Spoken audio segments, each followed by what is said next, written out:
This is Justice Matters with Tim Buxton, coming to you from Yugambeh country of the Commonberry people of the Gold Coast, Australia.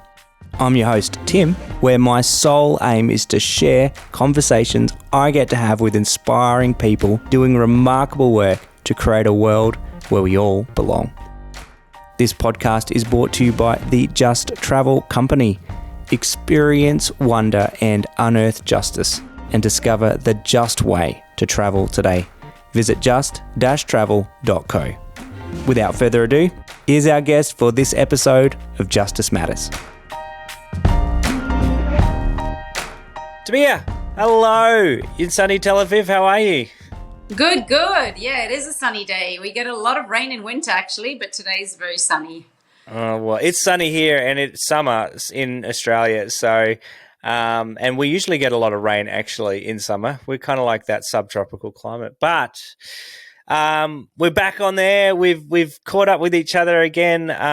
So I can't wait to kind of redo this interview with you. Unfortunately, the last time we chatted, thanks to yours truly, myself, I kind of let the team down. I was sick as a dog, and we had lots of technical issues and difficulties, but fingers crossed, we're going to get through this, and we're going to be able to share your story, and your husband and your family's story. Tabea, you're the founder of KitePride with your husband Matt. You've been at it for over a decade. It's exciting to see how it's grown and the impact you're having, providing meaningful work and employment for those that have been part of the underground sex industry and other aspects of forced slavery in Tel Aviv. I'd love for you to tell, that's just like an incredible business to start with. Tell us a bit about KitePride, what it does, how it impacts not only the people's lives, but the planet. It's such an all-round incredible business, but also where it all began for you. It's a fascinating story, and to be your friend, to know you and have seen the work firsthand, I'm just so excited that you get to share with us about it.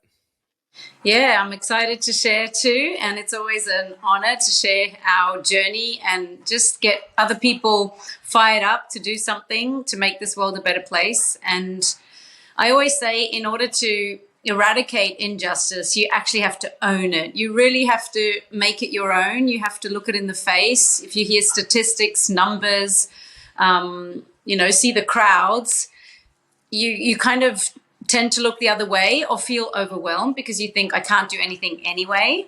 But when you actually look into somebody's eyes and come face to face with the victim of that injustice that you're just facing in that moment, it can look very different for everyone.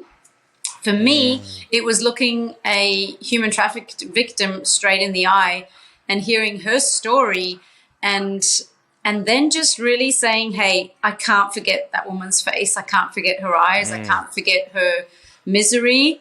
I can't believe what I heard. And then I'm the type of person who I love being in the trenches. And so I went into brothels and I spent more time just trying to find out the stories of these people.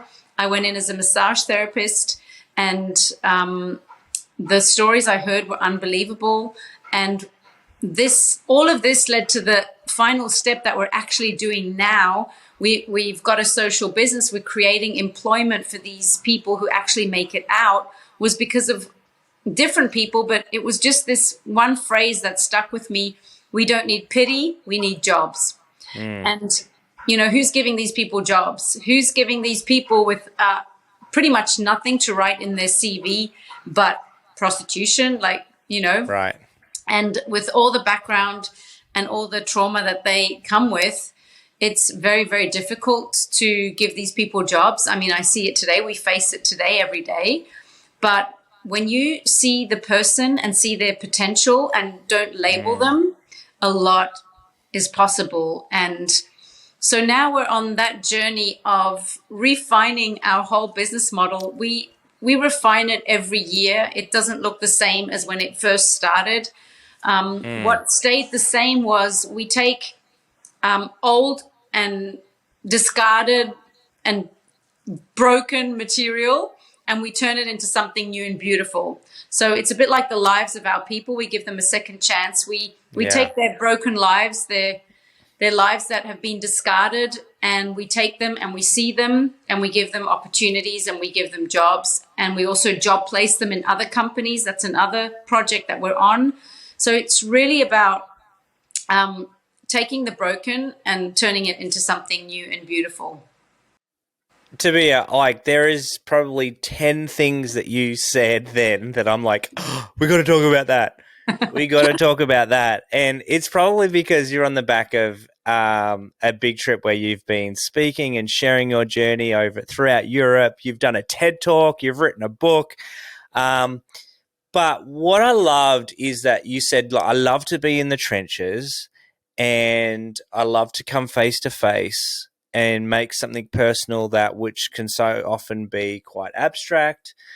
I loved how you said we listened to what they said they needed.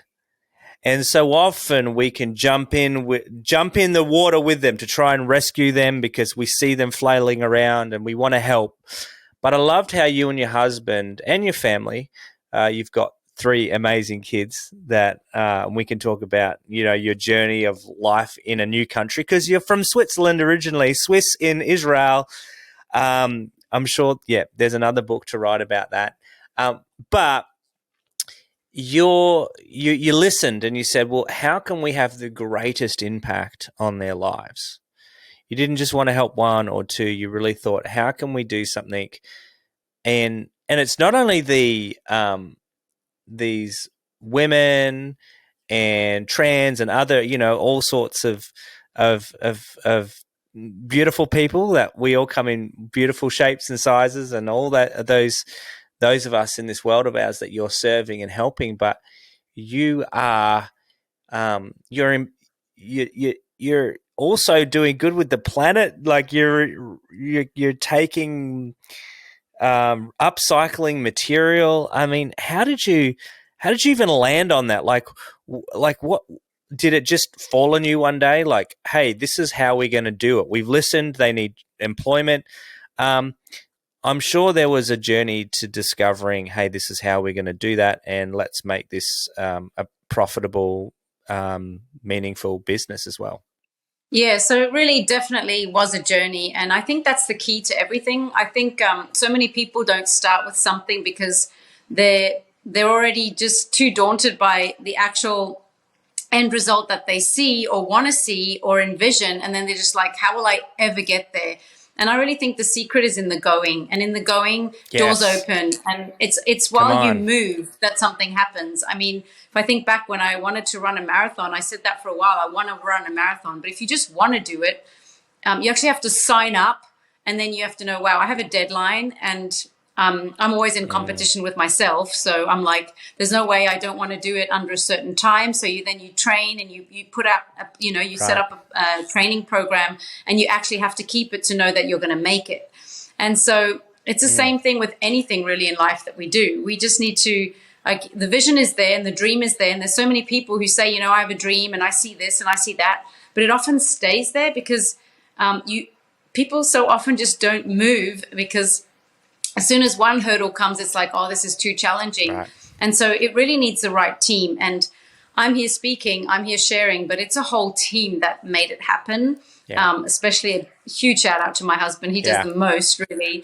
And he came on board. I had the dream and the vision and I saw it, but he saw it with me and he made it happen. And just going back to really doing what the need, or really filling that actual need. It's another super key point where so often there are so many well-meant organizations just thinking that they're bringing a solution, but it's not actually what people really need. Yeah. So another key, I think, to our success is really that we asked questions. We wanted to know where can we actually fill the gap, because there are so many things that you can get involved with, especially helping human trafficking victims. I mean, you need people who actually see them on the streets. You need people who bring them into shelters. You need legal advice. You need, task forces in the police force, you need, like, it needs every single person in a chain of events. And at the end, it needs that reintegration, because otherwise they stay victims of the system. They stay dependent on a social help and just all of this thing, which obviously they'll continue needing social services and things like that. But when you see eye to eye with them and actually see them for who they are and give them jobs, that gives them dignity, it gives them value. And so back to the whole idea, again, we just wanted to create a business that made something really cool that people want to buy, because I also know a lot of organizations who well-meaningly, you know, they make things, little gadgets and stuff, and then people kind of buy them out of pity. Again, we don't need pity. We need people who will think these products are so cool, we actually want that bag. And at the same time, they know that they're empowering a life, because it's more than just a bag. It's actually empowering a life. It's saving a life. It's giving a job. It's giving opportunity. It's empowerment. So it's really a win-win, plus the whole environmental aspect of it, taking kite surfing sails, yacht sails, parachutes. We've added lots of different, very, very robust material that is super long, enduring, and very strong. Wetsuits, and it just goes to landfill, and it's really something that does not, it really, really just fills landfill. It doesn't take, I just forgot the word, till it really just, deteriorates, disintegrates, whatever the word is. Exactly. It just takes forever. So, and the idea, again, I was telling the listeners before, so it's really not just me, it's talking about an idea, it's having other people come on board. And so the actual final idea of making bags out of kite surfing sails came from a friend, Rebecca. She was a very avid kite surfer and designer and seamstress, and she used to fix kites for different kite surf centers. And whenever she couldn't fix kites, she'd turn them into bags. And then an idea was born, and she birthed a name, and she wanted to actually get it up and running. But then she heard about us, and she was like, you know what? I can't actually really make this happen. Right. And it's not my whole focus. It's something that I thought of, also inspired by other people, but I just want to hand it over. So she actually handed over the name and the label to us. And we then took it to the next level of really turning it into not only a business, but a social-minded business that actually exists more for the cause than for the actual product, but then both working together and they going both hand feed in hand into each other, right? They kind of... Yeah, exactly. How cool is that? We got that awesome little inside scoop that there was another player that just said, hey, look, I'm going to let go of this idea of mine, and I'm going to let it sail in like a little paper boat that you create, and you just let it sail down the river. You know, she didn't hold on to it. She thought, well, let's see what this becomes. And you guys stumbled on that little paper boat down the stream and made it into something so powerful. And the reason why I kind of flashed before, because I realized I've got I've got several of your KitePride bags. This is my laptop bag I take with me everywhere. I just shove my laptop in it when I get off and go places. And obviously super cool, super trendy. But I love, circling back to what you said, it started by just starting by saying, all right, we're going to give this a crack. It's like when you make pancakes, right? The first pancake's always terrible. But by the time you get to the second and the third, you've finally nailed it. The temperature of the pan is at the right spot. You've got it all going. And if you give up after that first, let's just be honest, disgusting pancake you've just kind of made. Whoever gets it right the first time, I don't know. I know I don't. But if you gave up after that first one, you'd never exist. But didn't you also start with some other idea about like pallets and things like that as well?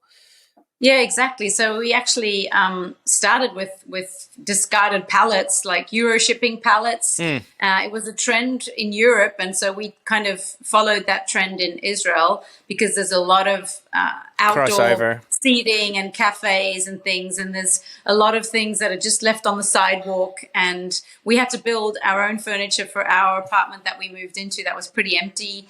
And so we had other friends as well, again, friends who came to say, you know what, you could actually start making really cool garden furniture for people. And it was also a success for a moment, but then this is also key just in the development of everything and just how things developed. And you have to be ready to let go of something, even though it's a really cool idea and the products are really, really cool.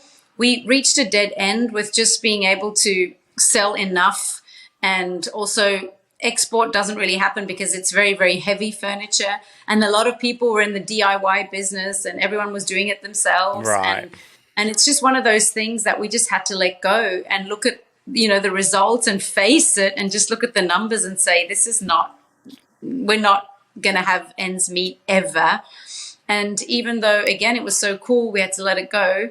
But the whole idea, we just wanted to make sure that in the business idea that we would keep creating, right, we wanted to have something that we would upcycle. So basically, again, that idea of giving second chances, not only to material, but also to people. Yes. So that was kind of our whole model. And so we've stayed in tune with that. And yes, we have another ton of ideas, which might, derail from that original fact that it has to be something that has to be upcycled and recycled. Right. But for the moment and for the beginning, it was really what we wanted. Start, don't give up. When you get some measure of success, be prepared to let it go or to let it evolve, let it change. I love how you just said, look, every year we sit down and we reevaluate. And I think those principles are just priceless, really, when you think about it. They are, how many great ideas. It's like the person digging gold, right? He's digging for gold, and he's been digging for ages, and he gives up right before he finally finds that treasure. And there can be, like you said, there's times when you got to face the music. Hey, look, whichever way we look at this isn't working. But it didn't mean you gave up altogether. It means you just kind of did a little shift and changed what you did. I think you've got so many cool products, and people can kind of read a bit about, jump onto KitePride. We'll have it in the show notes where they can learn a bit about that. Tell us a bit about the lives of the people you're impacting. I mean, that's got to be the hard, maybe one of the more harder parts of your work. I mean, producing a product, one thing that's profitable is one thing. I think working with people that, for them, this could be their first job outside of, or employment outside of a life on the streets, or a life that they've otherwise, wouldn't be proud of if you ask them of what they're doing, and suddenly you're giving them something meaningful, something empowering. But I'm sure it can be challenging too, managing the people side and how to integrate them back into society. Tell us a bit about what that's like. Yeah, so I also had a TED Talk on that, actually. It's really a balancing act between the head and the heart. Yeah. So I went more into detail about that whole side of things, because it's super important to say that we're not profitable yet. We'd love to be. We'd love to say that we're sustainable in a way that we can really just make ends meet and be break even every month. So it's important to understand that it's actually a nonprofit that owns the social business. Yeah. And then we feed into it, like whenever there's financial gaps, we actually fundraise a lot. A lot of our work exists through fundraising, because we pay these people salaries from day one.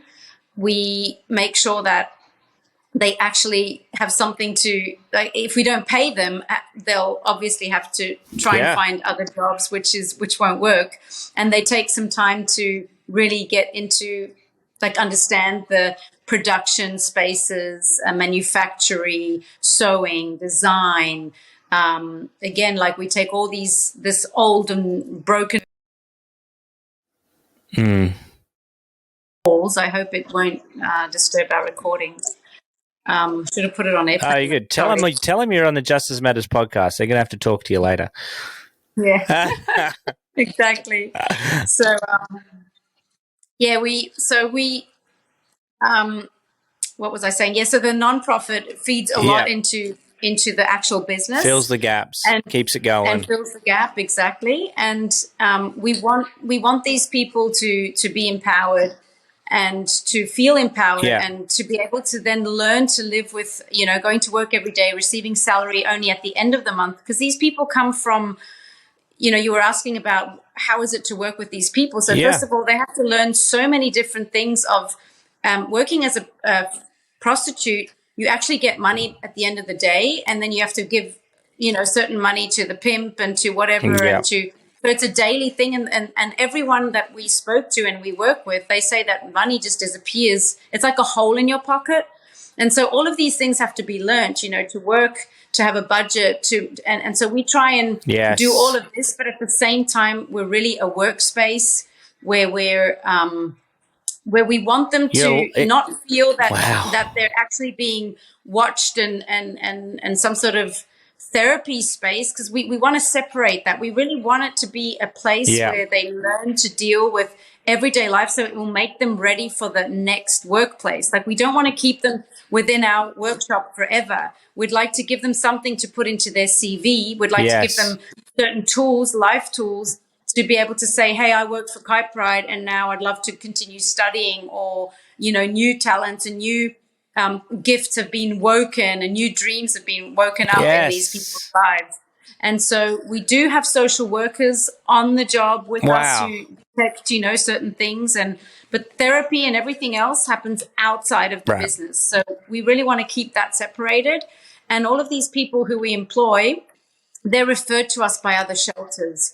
They don't come straight off the streets. They have to be free from drugs and alcohol, and they have to be ready to be integrated into society. They have to be ready to, live on their own, start this job, start a life, an independent life, still receiving treatment where they need it, but really just having a normal life like you and me. Yeah. What I hear a couple of things as you talk. One of them is, your space, your lane, you're not going to be the ones taking them directly off the streets to transition them into the next stage, to the next. You know what? You recognize there's great shelters, there's great organizations that are doing that kind of cutting edge, bleeding edge interaction with them. And then that you trust them in the process to refer to those that will be ready and hopefully successful in employment with you. The other thing is the high value you place on them as individuals. You're not willing to sacrifice the salary that they get or the pay that they get. You're not going to bring it down because of their past or their background. You're valuing them, and so you're going to do whatever it takes. You're going to fundraise. You're going to fill the gaps. You're prepared to do whatever it takes to sustain that value and importance that you have. And then you surround them with people that are going to help them succeed. There's so many great things I'm hearing you say. Sorry to repeat it to those of you who probably already got that, but I think just that value, that of premium that you place on the people's lives is it's just phenomenal. And I know it comes from who you are as people. It comes from leadership. It comes from you and Matt. Let's chat a bit about that. Let's chat a bit about your family, your background. You talked about being a masseuse in the past, but you've had quite an upbringing and a life before you met your husband, before you had these three amazing kids of yours. I have a sneaking suspicion that this passion of yours, this effervescence of life, didn't just it came from somewhere deep in your childhood growing up. Am I right? Am I onto something here? Yeah, absolutely. So I actually grew up in Papua New Guinea, which is where my Aussie twang comes from. Come on. You still know Pidgin English? Yeah, absolutely. Oh, gosh. It's a bit rusty now, though, because obviously I don't speak it. Of course. It's really a language that you only speak in that country. But the first 16 years of my life, I grew up in Papua New Guinea. Amazing. My parents were missionaries there, and they built a lot of very incredible things. It was a very holistic mission. It was not just, spreading the gospel. The Bible. It was really all about really helping and taking whatever was local and turning it again into sustainable things. For example, my dad helped, indigenous people fix their cars instead of just leaving them on the side of the road whenever didn't work, and then they would just rust on the side of the road. Amazing. A lot of tools into these people's hands, and at the same time just coming alongside them. So I grew up seeing that. I grew up seeing that whole perspective of life, to actually live for other people, live beyond yourself, live to pass on knowledge that you've been given, live to pass on gifts that you've been given. And so that was really placed into my lap. And so when growing up, I always knew I wanted to do more. I just wanted to leave people with more. I wanted to add value to other people's lives. But it took a while till I really found, as you said before, I found my lane, but it took a long time to find my lane. It wasn't, and I think that's another key to anyone out there listening to, what's my lane? What will I do in life? It's really about, trying out different stuff. Like, it's like a box of chocolates and you try a few, and yes, there's a description next to them, but you're like, how will this really taste? So you taste it and you're like, that's not my favorite. So you have to try another one and another one and another one until you've found the one that is your absolute favorite. And so I think it's the same in life. We just need to try things and not be scared of failure, not be scared. And that's another really cool thing about Tel Aviv and Israel. This is a country where people start up things. It's startup nation. It's where people are not afraid to fail. There's so many people who try things out, and then if it doesn't work, they're like, okay, I learned my lesson. I'll try something else.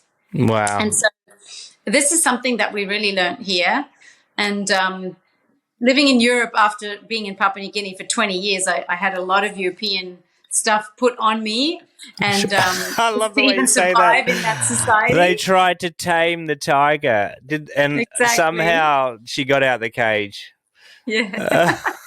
So you have to kind of conform, and then you're suddenly again in an environment where you have to fight to survive, and sometimes fight too much. But it really teaches you a lot. I've seen you out in the surf. Yeah. You don't let anyone take your wave. No.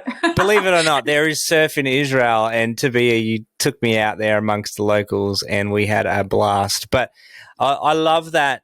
I love that kind of, I'm going to wrestle with this. I'm not giving up. I'm not backing down. Some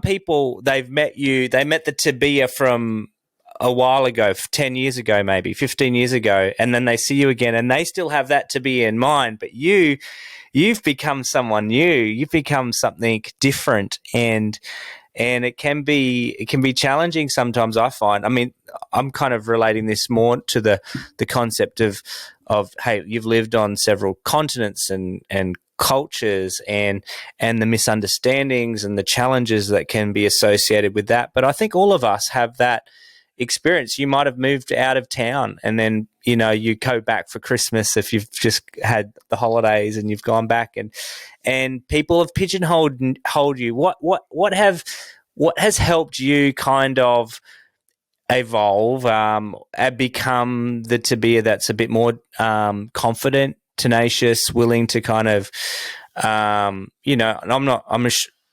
sure there's going to be more valleys and hilltops as you go along, but yeah, I mean, you're killing it. As much as there's struggles, you've definitely been an inspiration to me as I've watched you. So can you give us some tips on that? Yeah, so I actually wrote a book about 2 or 3 years ago. I can't even remember. It's called #NoFilter, and it really is my life. I want to live my life without a filter, just being authentic. People want real, and they want you. And so many times, you try to conform to whatever's around you, but how can we actually be ourselves? It's by really knowing who we are, like our identity and all of that. And you can only find that in for me, it was really finding it in God, but it's also asking yourself the question, and I write a chapter about that. So I have really cool kids. They dare a lot, because we're very daring parents. We're also very, freeing parents, I would say. Let them try and make mistakes and do things. But there was one question that I always asked them growing up, And it was whenever they asked me, can I do that? Like something daring. Can I jump off the 10 meter? Can I do a backflip off the 10 meter? Can I, jump off this cliff? I would ask them, do you feel safe? And it's kind of like that question asking back to self-reflect. Like sometimes we want to hear a yes or a no. We want somebody to say no. We might want to dare something. And then it's like, I just want this person to say, no, you can't do that. And then, oh yeah, I know I can't do that. But if somebody actually asks you, do you feel safe or do you feel good doing that? Then it's confident that you can do it well. Yeah. Turning it back to you saying, okay, wow, what do I need that I will feel safe doing it? For example, the backflip off the 10 meter, my son, he was doing that. And who am I as his mum to judge if he really can do it or not? Because he was a gymnast, so he's very good at flipping. Of course, he hadn't done it from a 10 meter, but I just knew in that moment, who am I to tell him what to do and what he can't and can do? So I asked him that question, and he just kept going up, and he kept going up, and he kept going up, and he kind of like I could tell that he was picturing himself doing like all the movements, but he always ended up just jumping straight. And after about 5-6 times, he went up, and then the actual lifeguard there counted down. I could just hear the lifeguard count down. 3, 2, 1, go. And I saw him backflip. And afterwards I went up to him. Off the 10 meter? Yeah. And my God. I wouldn't even jump off the 10 meter, let alone backflip. So I went up to him and I said, how did you suddenly have the courage to do it? And he said, it was just the actual confidence that I built up in myself. Just he kept going and he kept envisioning it and just picturing himself doing it. And at the same time, the lifeguard was watching him jump in general. And he just said, wow, you look like a gymnast. So at one point, Liren asked him, do you think I can do it? And he was like, I believe in you. I think you can do it. And then he said, I count down for you. And so, and that's what he needed. He needed that last, not push, but as in like confidence of somebody's believing in him and counting down 3, 2, 1.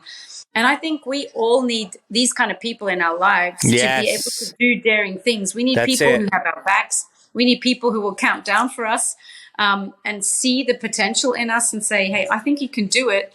And at the same time, we also need to know our limits. And I mean, I'm one who really, really self-reflects all the time. And I know my limits. I know what I can do and what I can't do. And then you need a team.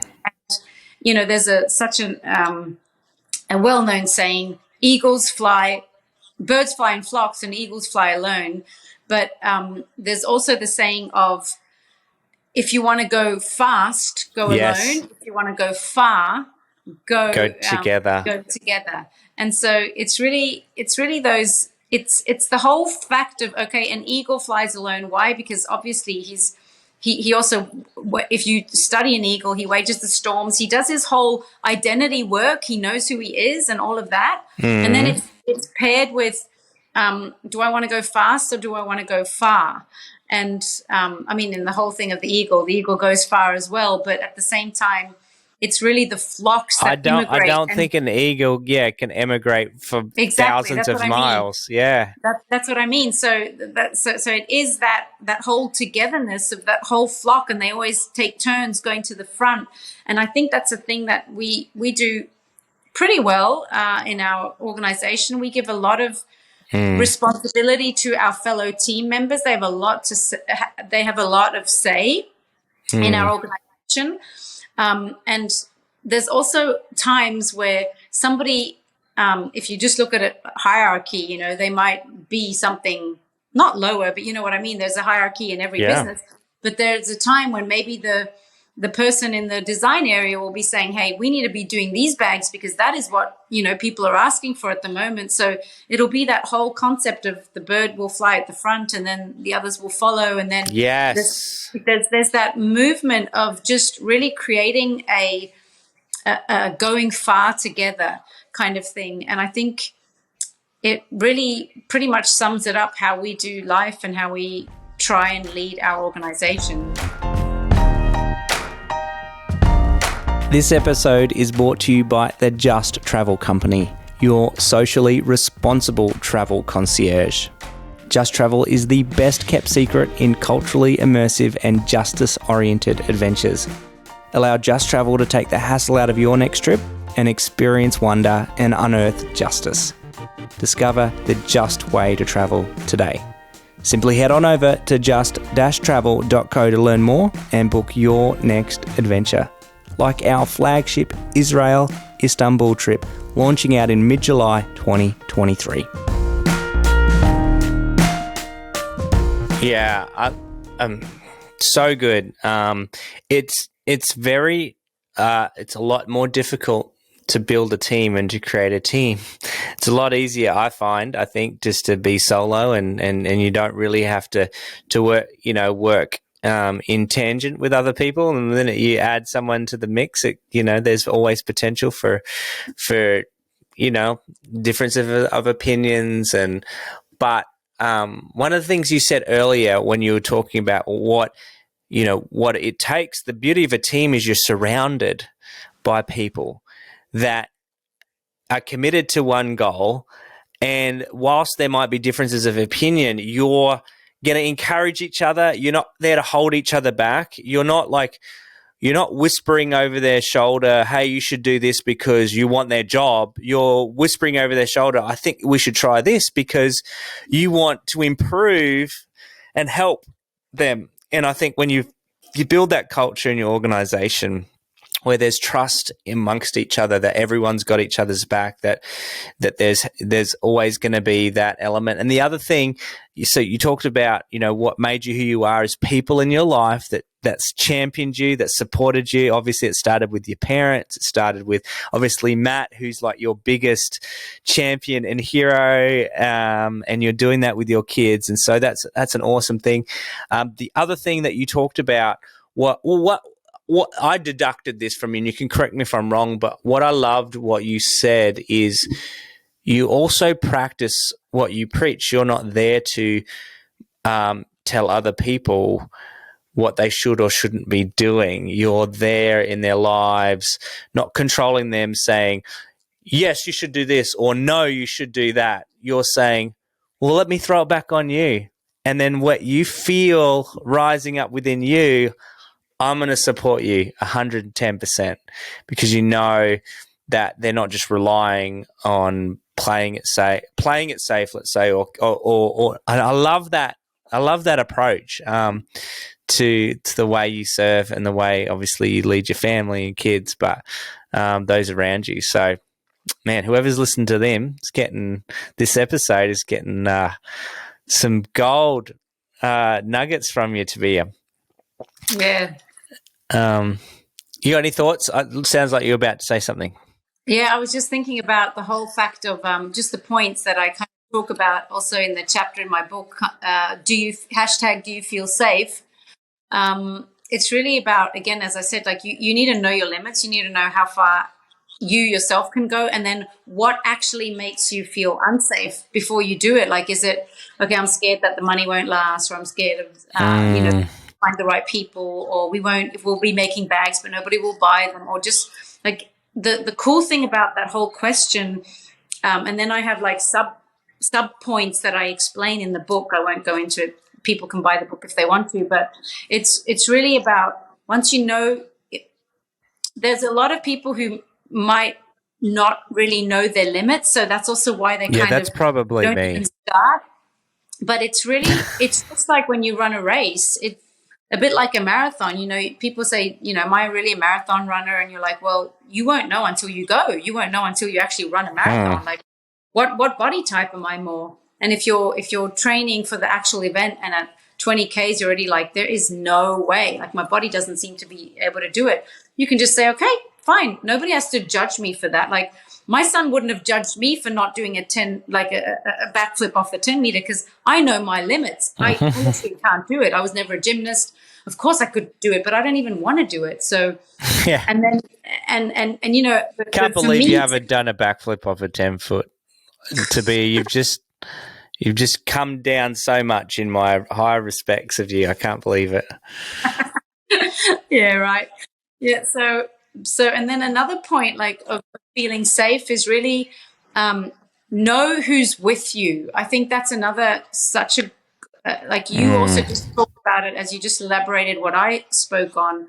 And it's really know who's with you. And if those kind of people aren't with you that have your back, then you need to change your environment. Like it's really about finding people who will complement you in a way where, okay, if you can't do something, if that's your limit, you need other people to be able to exceed that limit and then bring you there or do it for you. And that whole play together is really something that will then make you feel safe as well, where you just, I mean, my son needed that one guy to stand there and just count down, but it was part of his success. And then it's not about judging what was better, but it's about, wow, because of that, it led to the success. And so there's so many points within the do you feel safe thing that I love talking about and exploring, because it's really also about knowing who's with you and then discerning who are your real people and who's your tribe and who's going to actually get you there. And so that's another really important thing to work on. Oh my gosh. See. I mean, I'm sure everybody that's listening is reflecting on themselves and asking, well, who do I have in my corner? Who's there for me, championing me on? Who's going to help me get there? And as I reflect and think about that, I'm probably someone that doesn't know their limits and probably need people that, hey, Tim, you're kind of overextending yourself a little bit here. Great idea. But I guess the worst thing someone could say to me, though, and this is me being a bit vulnerable, is when I'm sharing an idea or sharing something, because I've always just got something that's exciting to share with somebody, is the worst thing someone can say is, without fully listening to me or asking questions or being curious about where I'm coming from, is to point out all the reasons why they don't think it's a good idea. It can be the worst thing you can do to me. It'll almost, even if they're right and it's a bad idea, them telling me all the reasons why not will fuel me to be like, well, here's how I'm going to prove you wrong. And I'll kill myself proving you wrong. There's that pride that rises up within me that, that will end up being the downfall. But again, when you're surrounded by people who say, oh, that's a fascinating idea, tell me more about it. Where did that come from, right? Like that idea of, I'm going to nurture this. I've heard it called that in like business brainstorming, and we did a bunch of it with, you met Jeremy, who's on my board with You Belong, and he did these sessions with us where we'd just brainstorm as a group, and it's called greenhousing. Things grow when in a greenhouse, right? And what's one of the most powerful ingredients in a greenhouse, obviously, you can have the greenhouse, but if you don't have sun, nothing's going to grow within that greenhouse. Sun is the most important element that you have impacting the growth of those plants. And so the sun stands for suppress. The first thing you should do when you share an idea in a brainstorming is everyone else needs to suppress all their opinions about how bad that idea is. If you've ever sat down and someone's like, it might be the most outlandish idea, and you're like, seen it before, blah, blah, blah. You blurt out again against it. No, suppress all of those thoughts rising up you. Stop them at the thing. The next thing is understand. So you've got to seek to understand where that person's coming from. Right? I'm going to ask questions. So tell me more about that idea, or tell me where did that come from? Ask questions so that you can understand really what they're saying. And then the third thing is nurture. Nurture that idea. Let's see. It might be a really crazy idea. Let's go as far as we can go with that idea. And let's just go on the rabbit trail for a minute, on the roller coaster of this idea. You never know. And he says, he does it for a living as global head of design for his firm that he's a part of, and works with designers and inventors around the world. And he says some of the most incredible ideas come from ideas that you just never would have thought were when they were first floated, were going to be anything. So anyway, that's kind of my 2 cents, kind of building off of what you were saying, this kind of idea of surrounding yourself with people. And I've made it a goal in my life, to be careful who I share my ideas with, to be careful who I share my passions with, not because, I don't want to hear criticism or negative feedback, but I know myself enough to know I need, I need to protect myself from acting out of spite and trying to prove people wrong just because I've heard, like, nah, that's a dumb idea. Anyways, I'll stop talking. It's so important to really have those people, and as you said, like, to know who they are, because I mean, we've had that too. I've had outrageous ideas, and then people might smile because they know I'm the pioneer type person. Yeah. I would say actually KitePride and GlowbalAct would not exist anymore if it were just for me, because I'm the type of person who, that's a great idea, let's do it, and then I'll neglect it and move on to the next one.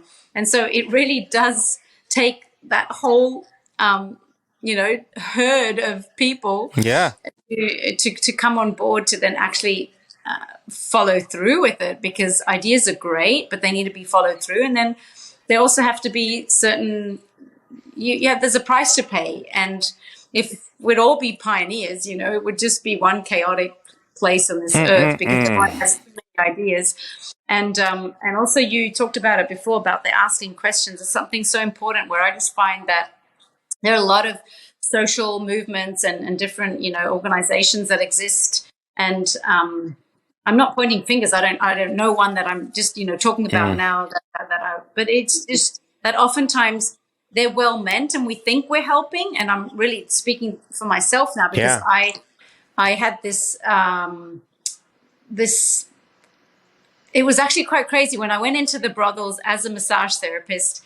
I only meant well, like I meant so well by telling the girls there and the men and whoever was there working, I would just say, you don't have to pay me. I'm coming for free. Like, this is just a gift to you guys. And I meant it so well. And then one of the girls had the courage to stand up to me and say, you are looking down on me by coming in that way to say that I can come to you for free, because you are a professional massage therapist and every single client that comes to you has to pay you money. Why would I not have to pay you money? That's because I'm a poor prostitute who needs help, who needs pity.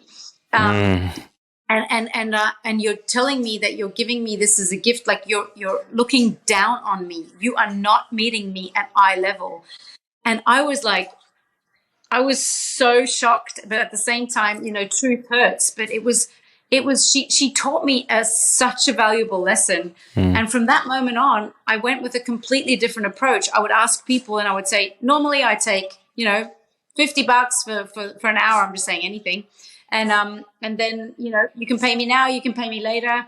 And that approach, knowing full well that they won't be able to pay me, but just that it was such a different approach. It was giving them that opportunity. It was lifting them up to a normal client of saying, hey, normally I take this much, pay me now, pay me later.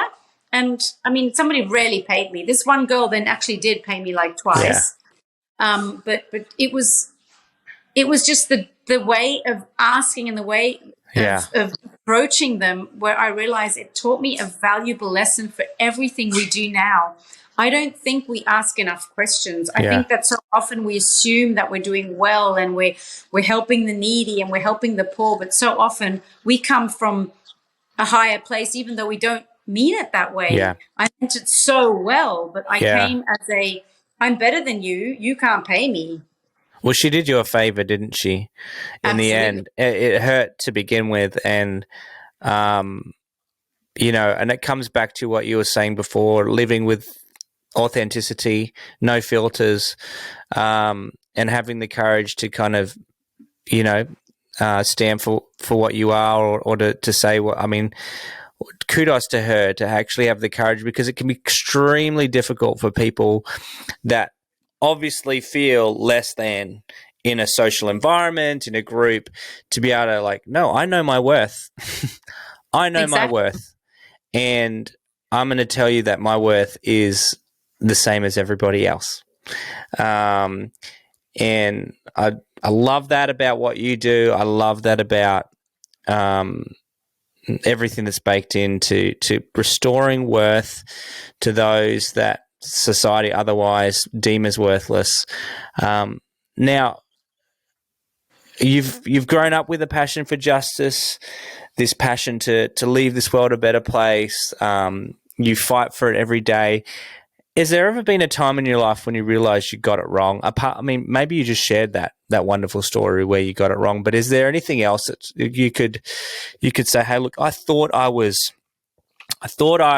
my understanding of justice was right, but now I know, and I know different. And it's not to say now I know the right answer, but it's now I realized, in my attempts to kind of to do this work, because I think it is helpful to have a good dose of humility along this journey of what we're doing. Yeah. Is there anything that comes to mind? That was definitely one of those moments where it really hit me, where, again, so often, especially also growing up as a Christian, just being taught, to care for the needy and just to be social and to offer this. And then there's food banks and there's this and that, and you can go and volunteer. And without knowing, we often come from a place of, I'm better than you, as in, I have the ability to give to you and you don't. And so, you're getting this for free. I don't mean that we suddenly have to charge money for food banks. Not at all. I'm really not saying that. Food banks are something wonderful, but it's about an attitude of how we might see people or meet them. And if we say, it's such a saying, I want to meet you at eye level, but do we really do that? And I think also employing the people that we do. Another thing that I learned, again, from a vulnerable, honest, courageous girl who spoke up, she said to me, you don't do me a favor by excusing me whenever I call in sick. You seem to just trust me that I really am sick, but actually I'm really depressed at the moment. I don't feel like coming into work.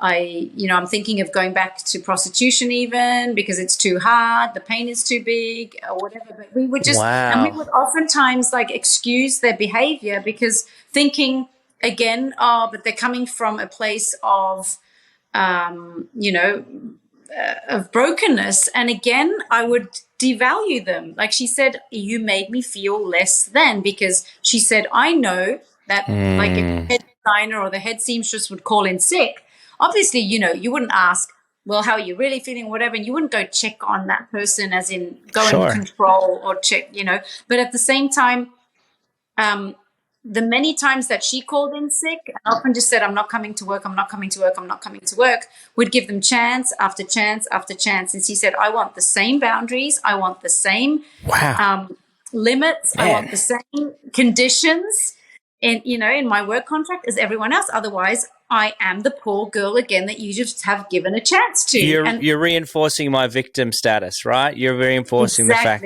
that I'm poor and weak and a victim, and she didn't want that. Exactly. Oh, and wow. And it's just things where you just go, wow, I can't believe I got it wrong again. I gotta be the stern, the stern boss sometimes. I've got to actually ensure that I'm making sure as everybody else is treated, so is she. Oh, that's so good. So that was definitely one of those moments. Or also just to the question of getting justice wrong. I think so oftentimes we have a lot of compassion for the actual victim who's in prostitution, but we don't really ask the why behind why people are pimps. And so when I met a pimp, there you go. Story, I just realized he was just as much a victim of life circumstances as the one that he then abused and misused and used as a product, because his whole life he was also mistreated and he wanted to get even with mankind, and he wanted to have some control and some power over people because he himself had been abused as a kid or whatever, and then he got into the wrong circles. And just understanding their part of the story, I don't say I excuse any behavior, but it just opened up a world where I oftentimes only pointed fingers at the ones buying and at the ones, those who worked as pimps or those who worked as traffickers. You don't really ask their why in life. You just think they're just the worst and the most evil people that you've ever but I encountered. think, So yeah, so that was another thing where I oftentimes judged them more than I judged the actual girls who were, or men and transgenders and whoever, name it, in prostitution. I tended to have, and I still do, but I did see that side where I tend to see the victim more. But these people are victims as much as the other ones are. and it's wow for starters. What I even heard you say is this person, this kid, this pimp that grew up was obviously abused to some extent and taken advantage of in a system. Well, that's the only system they knew. They didn't know any other system, and so they thought, well, I don't want to be the abused one anymore. How do I rise to the top of the pile? And all they were doing were trying to protect themselves and trying to be in self-preservation, right? Which we all would do to one extent. And I love that justice is more about it's more than just the individual, which it's like this back and forth, but it's also the system that they're all victims of, everyone part of it. And so I think that's so important that you're providing a way to kind of address the system as well as serve the individual. You're providing a new means of honest hard work and employment, satisfaction, and giving them, I love the way that you're not, this isn't going to be your job for the rest of your life. This is just a stepping stone for whatever you want to be and do. And I can't wait to see what KitePride becomes as well. I can't wait to see what you and Matt get up to in the future, because as much as KitePride is your baby, I'm sure there are incredible other adventures and dreams and ideas that you guys will continue to create together. How can people kind of follow you, learn about? You've got your TED Talk. What's the title of the TED Talk again? The balancing act between the head and the heart. Balancing act between the head and the heart.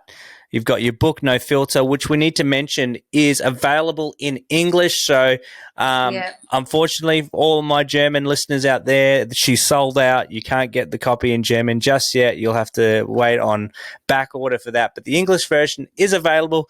I highly recommend you read it, and especially some of the stories that you've even talked about on the podcast are kind of referenced there. You guys have Instagram, socials, you ship internationally, so you can buy their products. Definitely jump on and get your KitePride gear. There's so many cool ways people can actually get it, like businesses if they want to get it for their employees, or they've got a conference coming up and they want to give a cool gift to people that pay that really nice price for their conference and get a cool gift. I mean, there's just so many ways you guys are active and doing stuff. So is there anything I've missed, anything that you'd want to highlight people to follow and get on board with? No, I think we've covered it pretty much all, or I've at least tapped into everything. And again, just we keep our website very, very up to date. So we have kitepride.com with all the business side of things. And then we have GlowbalAct, which is a wordplay, glow as in glow. And then global, a global issue, and act upon it. So GlowbalAct. That's our nonprofit side of things. And we have a newsletter you can subscribe to. We have ways to get involved by sponsoring an employee.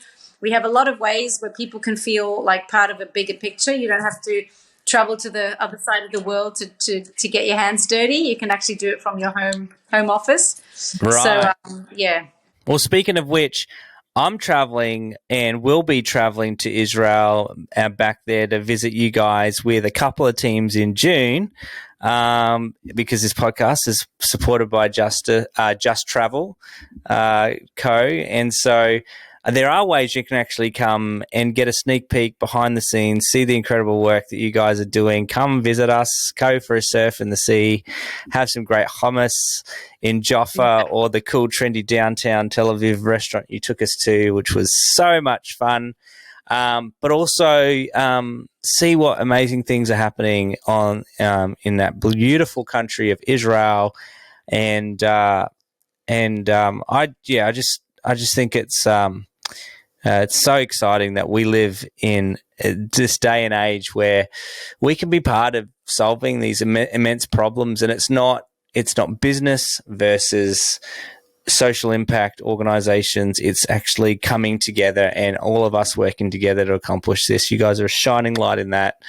Thank you so much for your time. Again, to be a round 2, I think we smashed it out of the park. Our technical difficulties were very minimal, so can't wait to release it. It's going to be so good. Yeah. Thank you so much for having me.